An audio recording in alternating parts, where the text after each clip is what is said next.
Meni otlayan, salamlayan iyi Türkmendeşler ve bugünkü çıkışımız netip boza Polyak diline Türkmenistan'da nemeler bolýar ve Türkmen halkına nemeler edýärler ya da bizim başımıza gelenler ki teraz odpowiedzialem od tego, że co teraz trwa w naszym kraju, w Turkmenistanie i co trwa z narodem turkmenskim i co, jak jego manipuluje.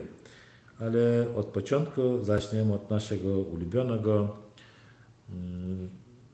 pisarza, poeta, który mieszkał 300 lat temu, którego będą urodziny 18 maja 300 lat od urodzenia, Mahtumkuli Fragiego.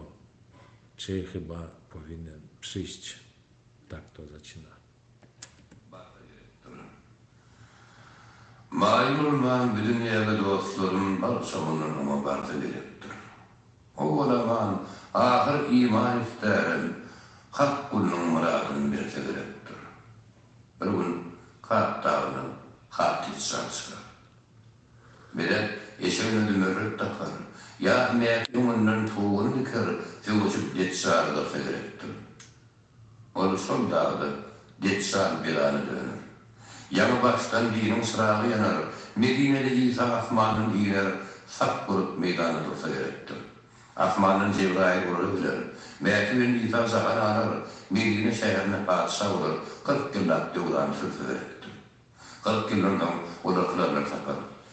Diyarlar uğrak, hem diyarlar keter, Yazus, Mezus deyirler, muvzuda okur, Mağrib'den maşraya görse gerektir. Baş eylerdi. Bir film var dinleri. Tillerin yoğurulmak ana aymağı. Zaten uğrayıp nefe kalma iğmeğe birbirinin kanını sorsa gerektir. Yağmur yağar. Yerin su alır. Veyran bir dağlar yoğurulur. Hayvan insan kalma barsa yürür. Zamanın ahırı olsa gerektir. İdrail, öz canın öğrenilmiş. Barça gidip, hakkın öğrenilmiş. Müzahanın dört perişte verilmiş, afrafın fuğrunu saltı gerektir. Göğürvan yerine sıkarlar. Münafık valimi şolun yakarlar. Hata beyler, hayır şerini çekerler, yan millet midanın kursa gerektir. Bir kitaplar, yerine gelinler. Mümkün yıllar, mümin var bülününe, gavur yarlık tanlar mavşar bulununa, Resul ımmatın deyip turda gerektir. Par saniyede şu buyduranlar. Diyebiliyorum, la ilahe illallah. Ulâkâr ımmatın hakkı Resulallah, sırattın başlayıp yürüdü gerektir. Amma durun, bilin, sırattın desin. Cennet içirip kıvdır şarabın içer, ağırla namusu okurur. Pirlerini kasar, dağıt deyip, Resulü barda gerektir. Mağtul, sevgin bitmez dumanım, men haka aşığım, yoktur gumanım. Oğul dinde aman, ahır imanım, ruhu kırıp, bilir gerektir. I dziękujemy, posłuchaliśmy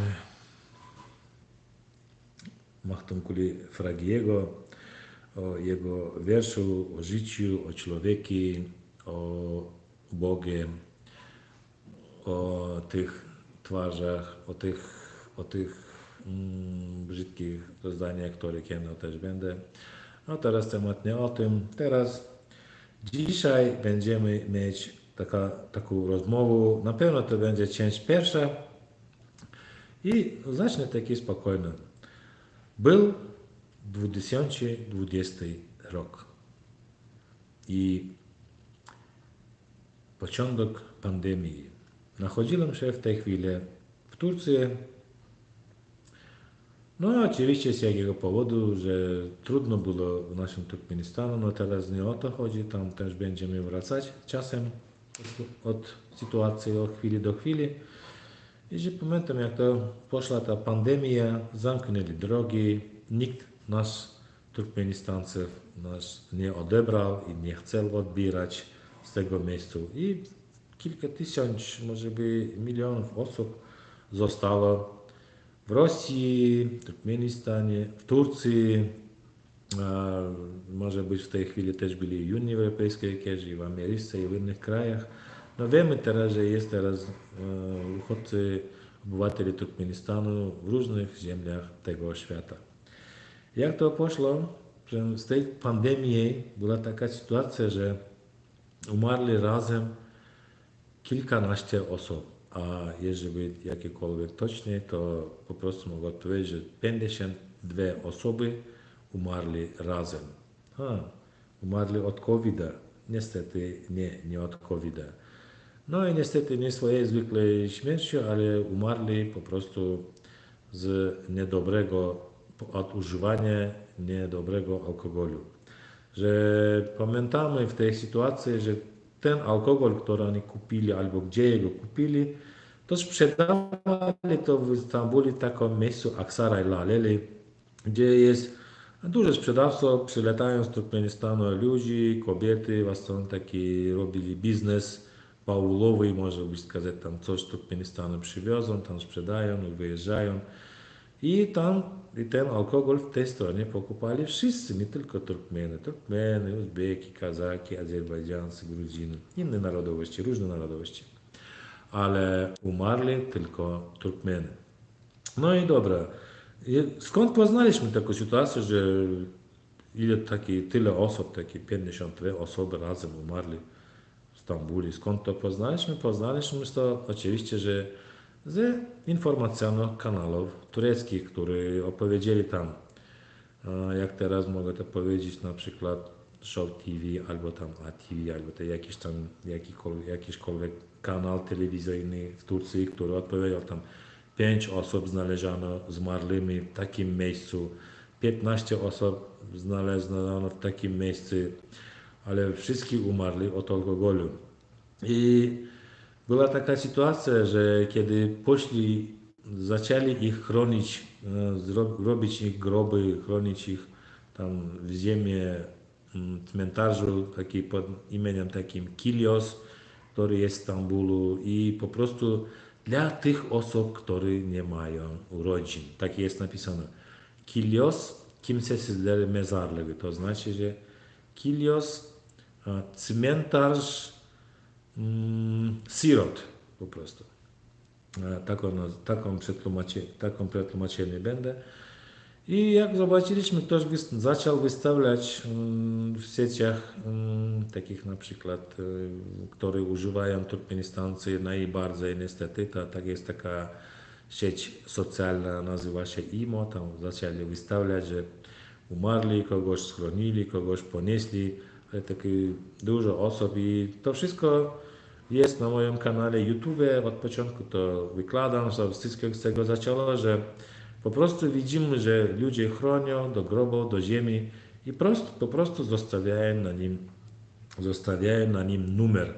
Jak na przykład było kiedyś, albo i teraz też to robią, jak umarł człowiek w więzieniu w Syberii, to w ZSRR takie robili, jak umarł człowiek w więzieniu, albo z politycznych względów, którego tam zabili władzy, to po prostu chronili człowieka i nie pisali imienia, nazwisku, a po prostu zostawiali numer na tym grobu, na tym pogrzebnym miejscu. I żeby tak nie zostało, że jest teraz trudna sytuacja, jest drogi zamknięte, no dobrze, co zrobimy? To podadzimy rękę, zrobimy takie dobre działanie, zostawimy na wszystkich plity, jak to nazywa, i po prostu w ten dzień, 25 marca 2020 roku, dobrze pamiętam ten czas, byliśmy na cmentarzu, już chronili 40 osoba to była, że jak oni umierali w szpitalu,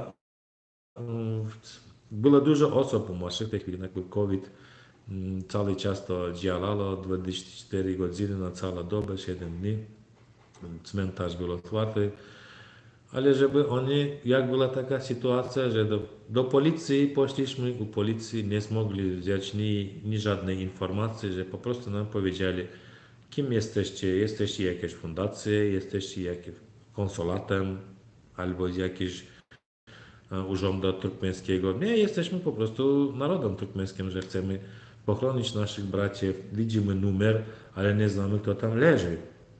I jak to poszło, zadzwonili do urzędu cmentarnego w Turcji, w Stambule, który po prostu nam powiedział, dobrze, możecie przyjść jutro, my wam pomożemy z tymi nazwiskami, który jest kto, gdzie jest kto, żeby my mogli to złożyć im plity pogrzebne.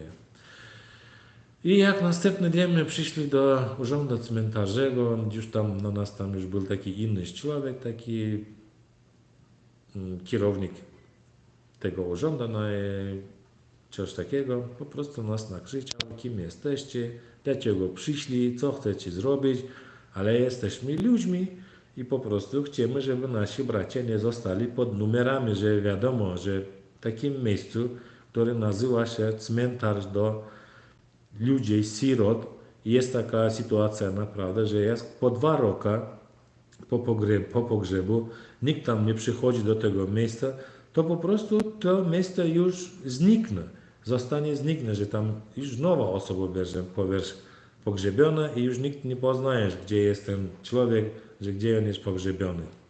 I że jak była ta sytuacja z COVID-em po prostu i no, cmentarz urzędowy nam też nie pomógł, nas po prostu przegnali z tego miejsca, mówili, że nie dadzimy wam nic, nijakie żadne informacje, nic nie róbcie, to nie jest wasze działanie, idźcie tam, bla, bla, bla, coś tam.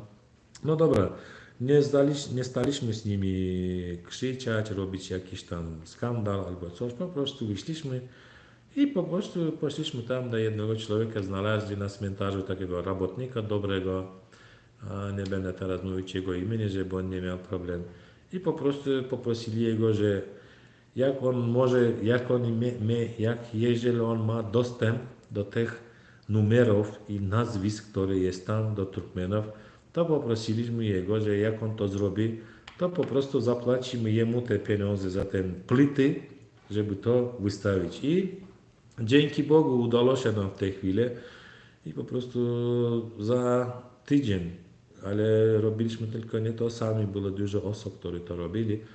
Ale pamiętam, po drugi dzień, kiedy byłem już tam w cmentarzu, po prostu do mnie napisała znajoma osoba, że już napisał konsulat do policji tureckiej, że Turkmeny chcą zrobić meeting, czyli jakiś protest, czyli jakieś polityczne działanie na cmentarzu. To ojejku, matko, jak to może być, skąd to może być, dlaczego oni tak napisali. Wiadomo, że naprawdę mieli niedobre pomysły sami władzy. No i dobra, co oni tam co chcą piszą, my mówili, że my nie będziemy robić nijakiego meetinga, nijakiego protestu, nie mamy to na myśli w ogóle. I nie mieliśmy to na myśli w ogóle, ale jak oni to napisali, ale po napisaniu pamiętam, że zadzwonili mnie z Turkmenistanu po tej chwili, że najpierw mówili, że dzięki, że zrobiliście takie plity z napisami, z imieniem, nazwami, żeby nie zgubiliście, nie znikli ich pogrzeby, żeby mogli kiedyś ich znaleźć tam rodzici, może dzieci kogoś, może ojcy, matki kogoś, może jakaś urodzina. Ale pamiętam, że kiedy to zaczęli mówić, to powiedziałem, że no jak dzisiaj zaczęli mówić dobre rzeczy, to na pewno za jakiegokolwiek czasu zaczną mówić coś innego. I tak i poszło, że za tydzień po tej sytuacji wysłali mnie zdjęcie znajomych z mojego kraju, z takiej przed policją taki stoi już 4 roki, już od 2020 to stoi już przed policją, że jest taka napis, to powiedzieć to po rusku, po rosyjsku na przykład, ich разыскивает policja, albo po turkmeńsku była policja GSDR, ale kogo szuka policja? Policja po prostu, oczywiście, że szuka przestępników, szuka. żeby ludzie im pomogli, ktoś kogo gdzieś zamiecie, żeby zadzwonili albo dali znać. Jestem tam po prostu na tej ścianie, gdzie jest przestępniki, że i z tej chwili, że myślę, że chyba na pewno jestem złodziejem, przestępnikiem. Ale z czego jestem złodziejem i przestępnikiem? Z tego, że mówię ludziom, że bądźmy solidarni, bądźmy drużni, bądźmy jedyni, zrobimy dobrze plity do wszystkich, nakryjemy, żeby nikt nie zniknął, nie został, ale i pokażemy wszystkim, że jesteśmy po prostu solidarni, jedyni i nikt nas, jaka jest sytuacja, my damy sobie rady i sami sobie uratujemy. Dzięki Bogu. Ale z tej chwili w oczach władzy, nie wiem jak to powinienem powiedzieć, po prostu oni mówią wszędzie, że jestem złodziejem. No dobrze, to żeby to długo nie trwało i jeszcze tak dalej pójdę. Pamiętam jeszcze, jak to poszło po drugi raz, to jak to poszliśmy do cmentarzu, samo ciekawe było nie tylko to, że tam policja napisała, tam konsulat napisał, albo tam dali mnie znać coś, albo tam z Turkmenistanu, tam ktoś tam dziękował, to też. I w tej chwili doszli do mnie dużo ludzi, których nigdy do tej pory nie wiedziałem o nich, nic o nich nie znałem, ale nie miałem interesu o ich działaniu albo ich stronie. Poznałem, że jest jakaś opozycja, poznałem, że jest jakaś grupa ludzi, którzy tam coś robią w internecie, w Facebookie, YouTube, ktoś tam mówi, że jest dyktator, tam i wyszliś tam osoby, a teraz na pewno będziemy mówić o ich imieniu, na przykład jest taka osoba Czemen Örajewa, obywatelka Turkmenistanu, ale teraz chyba jest jednocześnie obywatelkami Stanów Zjednoczonych.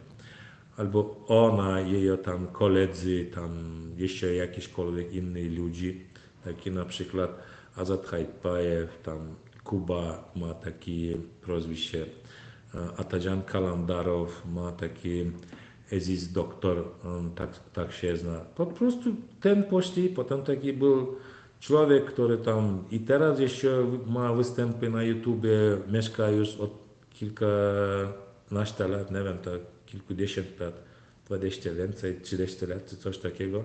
Taki Halmurat Soyunov, tam Sapar Klimow. Kiedyś byli takimi czynownikami, ministrami, deputatami, albo coś, że po prostu dawaj to zrobimy i to poszło tak, że dużo osób zaczęło mieć występ na YouTube. Na YouTube, na tych kanałach mówić, że naprawdę imieją w kraju dyktatora, imieją złe czasy, niedobre czasy. Na przykład, żeby to Polakom było to dobrze zrozumieć, jaka to była sytuacja, to była sytuacja taka po prostu 45 rok i do 89, albo ten sam czas, kiedy był Stalin.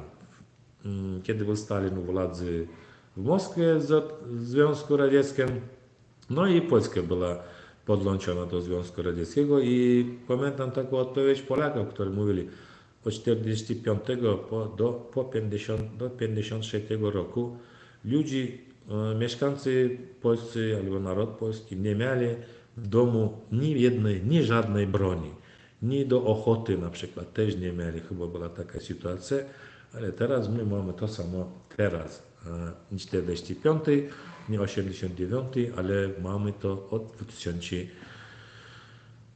albo od 91 roku jesteśmy niezależni, ale od 2012-2013 roku sytuacja jest coraz bardziej gorzej i gorzej. No i dobra. I jak oni to poszli, to ze wszystkimi taki poznajomiliśmy.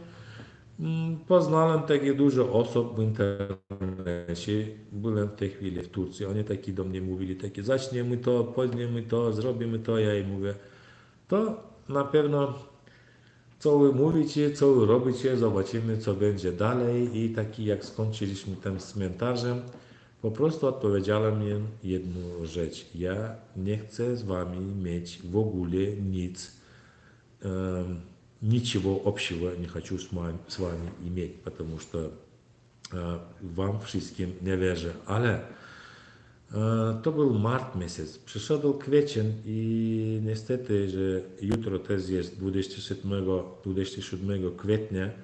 27 kwietnia stała taka sytuacja w Turkmenistanie, że był taki, jak to będzie по-российски, to może скажу, стихийное бедствие. Тебе хадиса, стихийное бедствие. No tam wiatr, woda, rzeka podniała, dużo osób umarło, ludzie zostali bez domów. Była taka straszna sytuacja, tragedyjna, przyrodna, стихийное бедствие. I w tej chwili pamiętamy, że władze Turkmenistanu po prostu nikomu nic o tym nie opowiedzieli. Ni na kanałach telewizyjnych Turkmenistanu, ni w innych krajach. Nigdzie to informacja nie była skazana, tylko to było mówione przez nas, przez internet, przez YouTube, przez kilka jeszcze innych osób, które na YouTube teraz mają też działanie od wielu lat. Po prostu powiedzieliśmy, że jest taka sytuacja i pamiętam,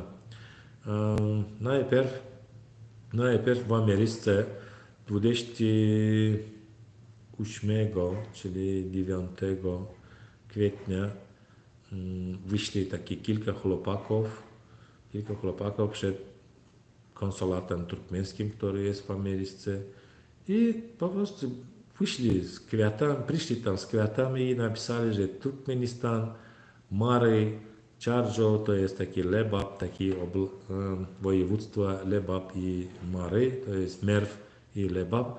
I po prostu skarbimy, przyjmujcie nasze kondolencje. I następnym dniem, już pamiętam 29 albo 30 kwietnia, to już ja byłem ze swoim jednym kolegą przed konsulatem Turkmenii w Turcji, w Stambule, w takim miejscu Sarıyer, wtedy było w tym miejscu.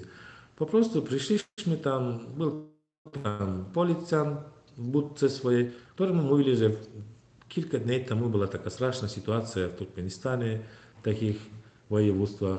Po prostu chcemy pokazać ludziom, że wszystko wiemy, wszystko znamy i przyjmijcie nasze kondolencje. To jest, była taka po prostu napis 2020 rok. Przyjmijcie nasze kondolencje, skarbimy z wami. Było dużo osób umarło, dużo dzieci uniosło w inny kraj, do Uzbekistanu, przez granicę. Dużych osób nie znalazli, ludzie zostali na ulicach, bez domów, bez sufitów na domach, w takiej strasznej sytuacji. No i po tej chwili jeszcze gorącej ludzie po prostu poszli i na przykład jest taka osoba, która mieszka w Kanadzie od wielu lat, która też krzyczy,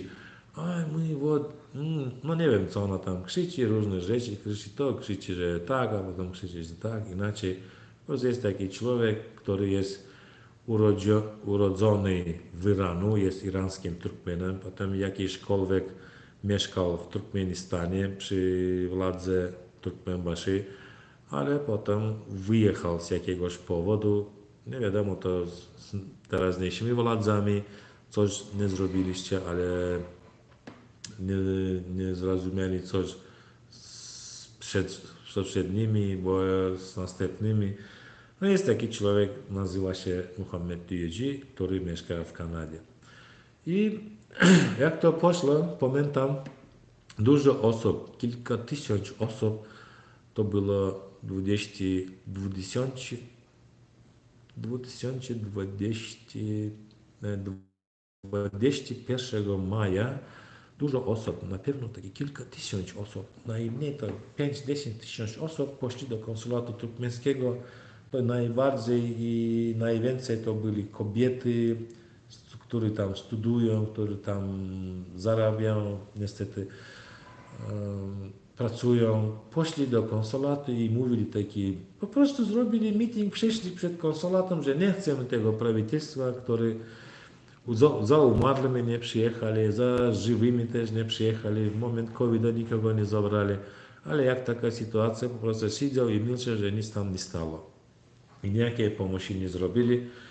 I pamiętam w tej chwili, jak to zaczęło, jest to też na moim YouTube, to występ, taki w mieście JNKP, gdzie my kilka osób, takie 15-20 osób, po prostu zrobimy taki występ na ulicy, żeby władzy wiedzieli, że my to wszystko wiemy.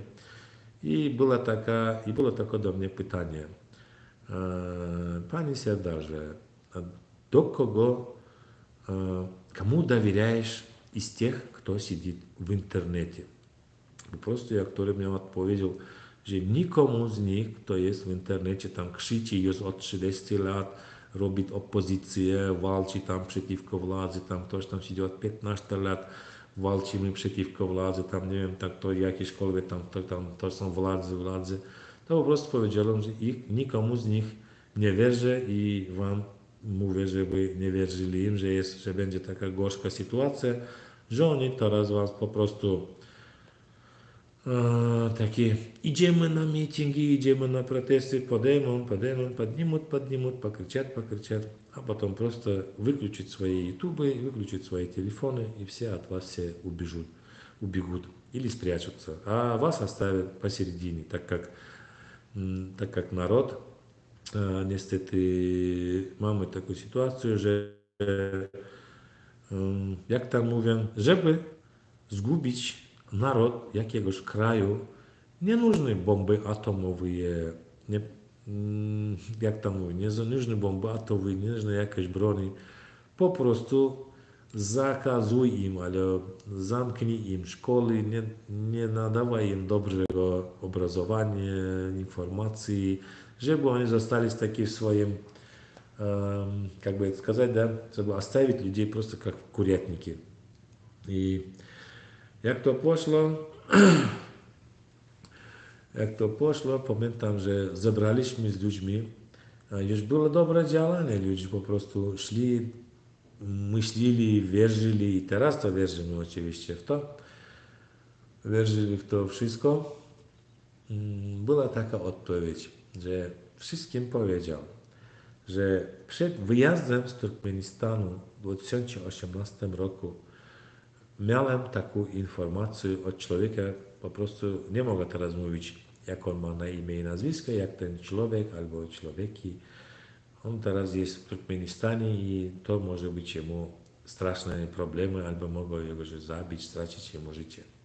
Po prostu powiedział mi, słuchaj, wyjeżdżasz w inny kraj, na pewno tam internet dobrze będzie działać, ale uważaj, jak zobaczysz, że w internecie zaczną mówić brzydkie rzeczy w stronę prezydenta tego Gurbanguly Berdimuhamedowa, to pamiętaj, że to będą robić sami władzy. Ja taki mu po prostu mówię, słuchaj, to o co chodzi, o co gadasz? Rozumiesz, co mówisz? Dlaczego władzom robić takiego? Co oni mają z narodem? Naród jest dobry, sam sobie radzi, sam sobie żyje. Nie ma jakiś problem ni z kim, ale nigdy nie był w polityce i nie chce o tym rozmawiać, ale dlaczego te władze robią? Po prostu on mnie powiedział, ja cię mówię i po prostu ciebie ostrzegam, żeby ty o tym wiedział. No i jak monitorowaliśmy sytuację od tego początku, od 18 roku, był 18 rok, 19 rok, w 19 roku na przykład wyszedł taki człowiek, ale pokażecie nam jego żywego, on umarł, coś tam. Jeszcze ktoś tam wyszedł w Facebooku, coś tam robili. I pamiętam, że 2019 rok, ktoś tam mnie taki osoba, Atadzian Kalandaro, taki zadzwonił mnie, taki panie Serdarze, jest taka konferencja, mamy lidera jakiegoś takiego, nie wiem, Kakamurada Khadyrowa, który mieszka w Anglii. To był kiedyś prokuratorem w Turkmenistanie, a potem nie wiem z jakiegoś powodu też ucieknął. Ale taki straszna, zaputana sytuacja, ale mamy nadzieję, że damy radę, że jesteśmy grupą ludzi, którzy twardo wierzymy w to, że będzie ten czas, kiedy stracimy ten dyktaturę w naszej stronie i będziemy mieć dobre czasy, dobre dni, prawa człowieka, żeby szanowanie, że jak teraz powinniśmy, rozmawiam czasem, na przykład teraz trochę odejdę od tematu, rozmawiam czasem z ludźmi, którzy tu na przykład przyjechali, jest migranty, dużo migrantów, dużo uchodźców. Rozmawiamy z tym, kto jest teraz w Unii Europejskiej, po prostu mówi, i jak kto jest w Niemczech, kto jest tam w Szwecji, kto jest tam gdziekolwiek w Polsce, tam we Francji, w innych krajach, Holandii, coś, po prostu mówimy. No i jak ciebie tu ludzi, którzy mieszkają tu. I ty teraz mówisz, że jakie jest ludzie dobry, czyli tu u nas, w Turkmenistanie, czyli tu, gdzie teraz jesteśmy. Gdzie jest ludzie najbardziej, najlepiej, gdzie na przykład ludzi, którzy mówią, że powinniśmy tworzyć dobro, powinniśmy uratować przyrodę, powinniśmy uratować zwierząt, powinniśmy uratować nasz kraj, żeby zostawić piękny kraj, robić dobre działania, piękne działania. Dlaczego w naszej stronie, w naszym kraju tego nie ma? Czyli ludzie nie chcą, albo naprawdę jesteśmy z innej planety. Oczywiście, że nie jesteśmy z innej planety. I wszyscy ludzie mówią, tak, naprawdę tu jest sytuacja najbardziej, najlepiej, że u nas sytuacja jest najgorzej, tylko z tego powodu, że ludziom nie dają czasu na uczenie. Na przykład ludziom chcemy na przykład w szkołach albo na studiach w Turkmenistanie. Teraz jest studia w Turkmenistanie i jest studia w Polsce albo jakimś innym kraju, gdzie jest prawa człowieka. Kto idzie do studii, on uczy jakiś zawód. Czyta książki, tam pisze coś, tam czerpiorzy, uczy naukę, ma i znachodzę do siebie zdanie, żeby w przyszłości tam coś robić, to chcę być architektem, tam coś tam, politykiem, nie ma różnicy, psychologiem, prawnikiem czy coś, albo medykiem, chirurgiem, znanym, co chce zrobić dobrego dla ludztwa, dla ludzi, ale jak w Turkmenistanie patrzymy na studii, co my widzimy na studii w Turkmenistanie, że studentów po prostu jest dzisiaj występ tam jakiegoś prezydenta, wszyscy tam. Jest występ tam, gdzieś tam, coś tam, wszyscy tam. Gdzieś przyjeżdża prezydent, wszyscy tam. Od rana do wieczoru ludzie albo dzieci, albo biegają tam i tam i tam.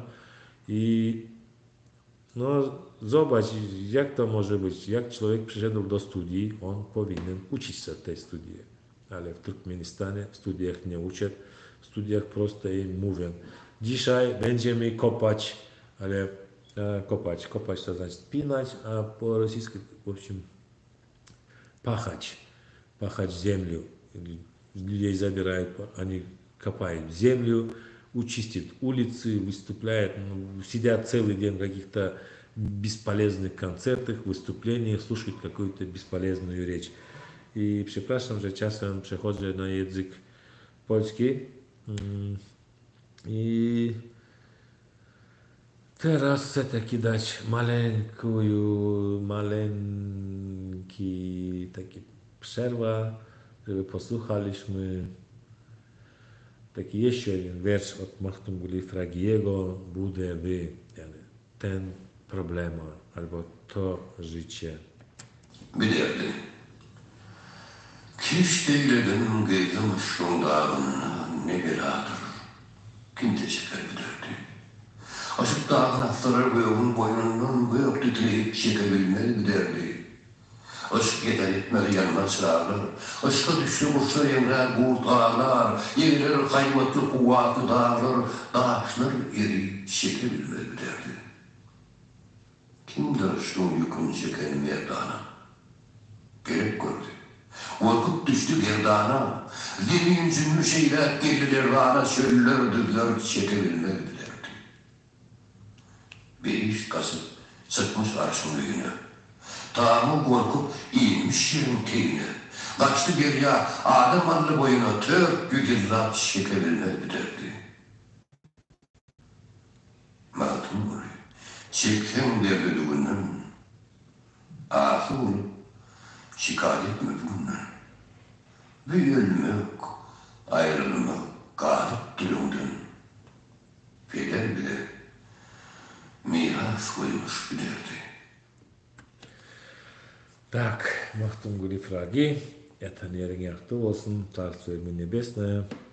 No i przedłużamy ten temat, gdzie zastanowiliśmy. I ten na przykład, że dzwoni mnie takim ten chłopak, Atajan Kalandarow, który też jest obywatelem Turkmenistanu, mieszka w Turcji, nie wiem, jakieś tam coś robi, ale dobrze znam tego człowieka od 18 roku, od początku, kiedy on zaczął mnie dzwonić, pisać, że oni mają takie jakieś działanie polityczne, coś tam, mają lidera takiego Kakamurada Khadirowa, który mieszka w Anglii, że on przyjeżdża do Istanbulu, będę robić konferencję, coś tam, który mnie po prostu powiedział, róbcie co chcecie, ja nie jestem ni członkiem waszej opozycji, ni członkiem waszego działania politycznego, ale wiem, że jak będziecie, że będę monitorować tę sytuację wszystko i jak poznaję, że będziecie robić źle do ludztwa, to będę mieć wszystko, żeby wam nie pozwolić tego, żeby stracili ludztwo, ale zrobili takie źle działania dla ludztwa, ale niestety dużo ludzi poszło i pamiętam taki miesiąc maj, tam cały 2020 rok, 30 maja zebraliśmy w takim miejscu Yenikapı na brzegu Morza Marmurnego w Stambule 60 kilka osób i w tej chwili też im powiedziałem, że słuchajcie, to wszystko teraz co widzimy w internecie, że idzie taki nacisk na was, że chyba wszyscy wstali, wszyscy zaczęli. Pamiętajcie, ja słyszałem o tym samym Turkmenistanie przed samym wyjazdem, że władze zaczną robić w internecie takie działania. Ale uważajcie, nie wierzcie nikomu, nie pokazywajcie swoich lic, twarz. No, pamiętam w tej chwili, kiedy ja to powiedziałem, dużo osób takich jest, to też na moim YouTube kanale tam napisane, a ty jesteś agencikiem KGB, ty jesteś tam, nie wiem, ktoś jeszcze, tam ty tam zjadł duże pieniądze z tego cmentarzu, tam ty był zwolniony z policji, tam nie wiem za co, tak jest. No po prostu, że naród wstał, pisali takie rzeczy, naród wstał, naród pójdzie do końca, naród teraz już straci tu dyktaturę w Turkmenistanie, będzie dobry pociąg, ty nie możesz zastanowić naród niech będzie robić to, co chce. No i dobra, ale dużo osób potem poszli w tej stanie, którym po prostu odpowiedziałem każdym krok po kroku. Słuchajcie, jest taka sytuacja, nie róbcie tego, ale nie, ty nam nie mieszaj, ty siedź sobie w stronie, my sami to zrobimy, my sami to zaczęliśmy, my będziemy walczyć do końca, coś tam. No i przyszła taka sytuacja, że zrobili, jak 30 maja my pokazaliśmy, że jest już więcej osób i możemy tam zebrać się razem, pokazaliśmy, że jesteśmy solidarni. Zrobiła taka grupa, czyli organizacja, która nazywa się Demokratyczny Wybór Turkmenistanu, który też na ten moment jest dużo osób, pamiętam, że tam kilka tysięcy osób było w tym czacie, telegramowym czacie. Zaczął to taki człowiek, który nazywa się Kakamurad Khadirow, przedstawił człowieka, to jest Murat Kurbanow, obywatel Turkmenistanu, ale na ten moment jest obywatel Francji, że kiedyś wyjechał z Turkmenistanu, teraz jest tam i jest liderem tego ruchu Demokratyczny Wybór Turkmenistanu. I Demokratyczny Wybór Turkmenistanu i po prostu siedzieliśmy, patrzyliśmy i z tej chwili też poznakomili się z nim i po prostu powiedział mi on jedną rzecz, po prostu po tej rzeczy ja mówiłem, że dobrze, że będziemy iść razem i powinniśmy iść do końca. I tak, i powiedziałem, że ludziom od razu, że jak jest też na występie w moim YouTube kanale, gdzie ja mówię tam do policji, do prokuratorów, do ministrowi, do żołnierzy, do wszystkich, którzy jest w Turkmenistanu. Słuchajcie, mamy zakon, mamy regulamin, mamy konstytucję, wszystko mamy, naród mamy. I wszyscy teraz, i nam wiadomo ta sytuacja lepiej, co jest w Turkmenistanie.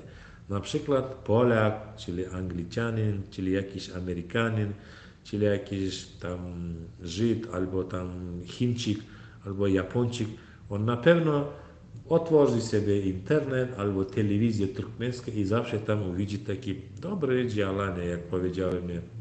Wszyscy śpiewają, wszystko jest ok, wszystko nie jest ok. To dekoracja już wiemy, że ta dekoracja też już nie działa u władzach w rękach i oni też zaczęli robić różne rzeczy, na przykład jak idziemy do TikToka albo do YouTube'a. Na przykład TikTok to jest taka dobra sieć, gdzie można rozmawiać razem przez wideo, widzieć człowieka, kto jest, z kim rozmawiasz, o czym mówisz. Widzimy, że na przykład jest ludzi w TikTokie, nie znają, kto jest kto, ale teraz widzimy takie kilkanaście osób, obywateli Turkmenistanu, którzy jest w Turkmenistanie po prostu, którym jest dozwolono przez KGB używać internet, ale internet używają tylko takie kilkanaście osób w Turkmenistanie, jak nam napisali władze Turkmenistanu w początku 2023 roku, że Turkmenistan ma 7 milionów 15 tysięcy osób, obywateli. To jest taka statystyczna informacja samych władz Turkmenistanu. Jak jest taki kraj, 7 milionów osób, i jak oni mówią, że wszystko jest piękne, wszystko jest dobrze, tańczymy, gramy, dlaczego ten sieć socjalny mogą używać tylko kilka osób? Albo na przykład, żeby ludzi, jak we wszystkich krajach europejskich na przykład, albo tam japońskich, tam singapurskich, którzy kiedyś zrobili rewolucję przeciwko dyktaturze, przeciwko zła i teraz mają dobre czasy. Że oczywiście, że od początku mówiliśmy, nie chcemy krwi, nie chcemy śmierci, nie będziemy brać w rękę broni. Powinniśmy używać regulamin i artykuły litery, bukwy zakonu. O tym mówiliśmy w początku i o tym mówimy i teraz i będziemy mówić do końca i powinniśmy tego używać. Ale po tej chwili, co oni zrobili? Zmienili konstytucję w 2021 roku. Zmienili władze Turkmenistanu konstytucję, w której teraz jest napisane, że kiedyś mogliśmy zrobić impeachment, deputaty mogli podać impeachment, taki medżlis mógł podać impeachment, ale teraz impeachment ubrali i napisali, że żeby zmienić władzę drogą demokratycznej, Turkmenistańcy powinni wyjść na ulicę najmniej, jak podzielimy na przykład na 3 części,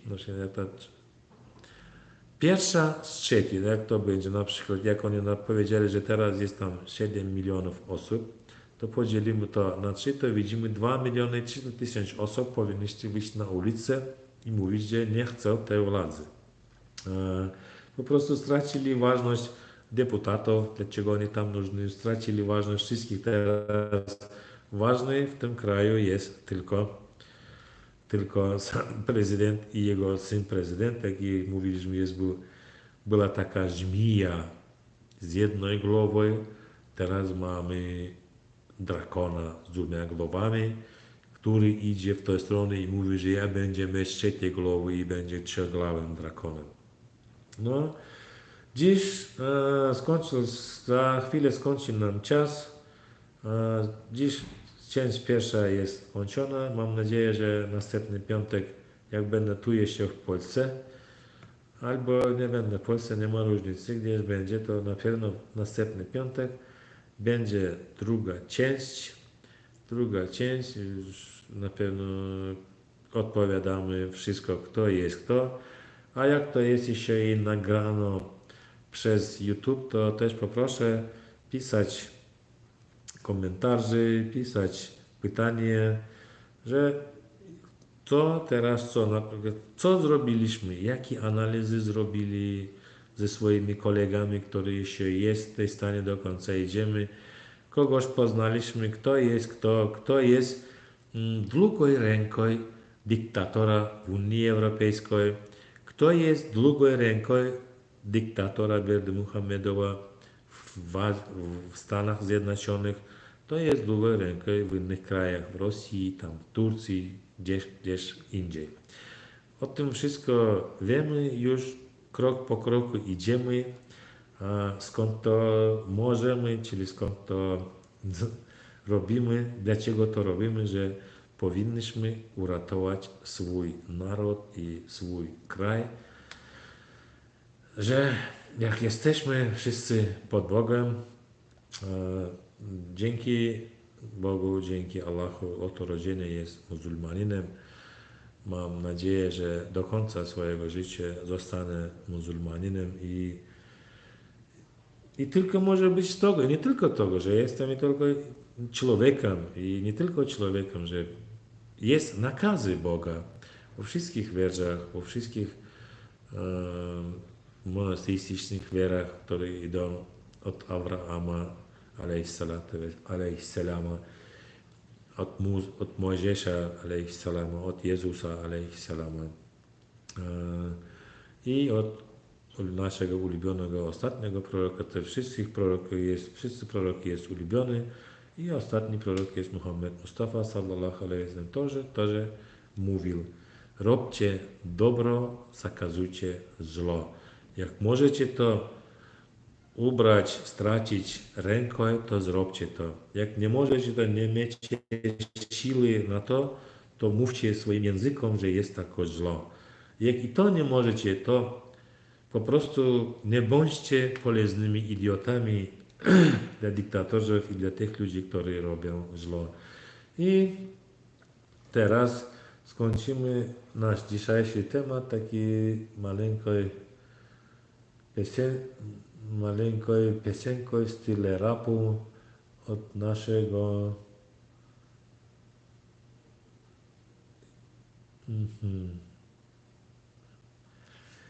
Malenka piosenka od rapera, takiego, nie wiem jak on nazywa się, taki po prostu mówi men Turkmen i jestem Turkmenem.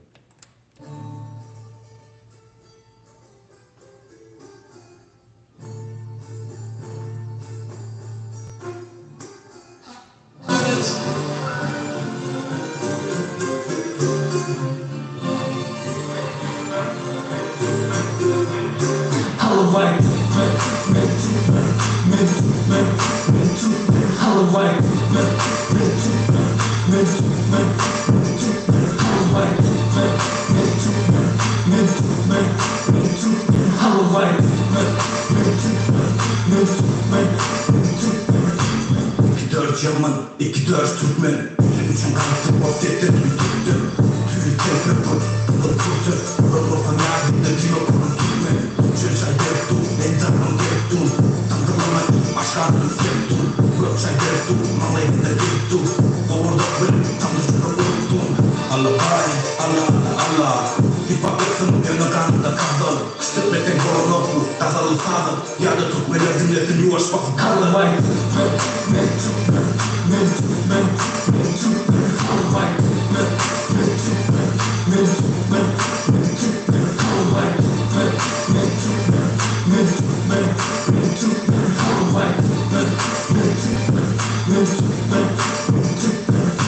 Türkmenler merkezden, yorulmanı. Toprak gibi Türkmenin tarihini. Geçen gece diyene, en gece millet para kurma. Wierzę, damy mocne bity, jak i czas. Prawda, że potrzeba kosztów tu trafię. Będą polanów, polotna wiatr, zerewniane pewnie, Turkmen miał pian. No nie da para głęzy, nie jest ten dalej, dawaj na kiadę, dokładam koleja. Turdan duyuyor servet senin için yap ya. Türkmenlere yaman derler sağlam uğra çalınmayın.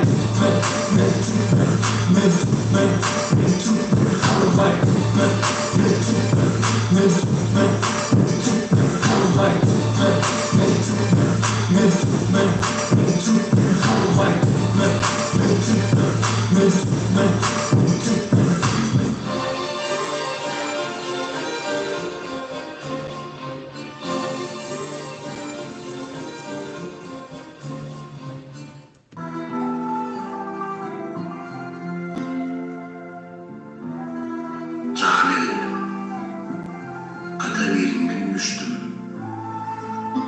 Enerim yöneldim.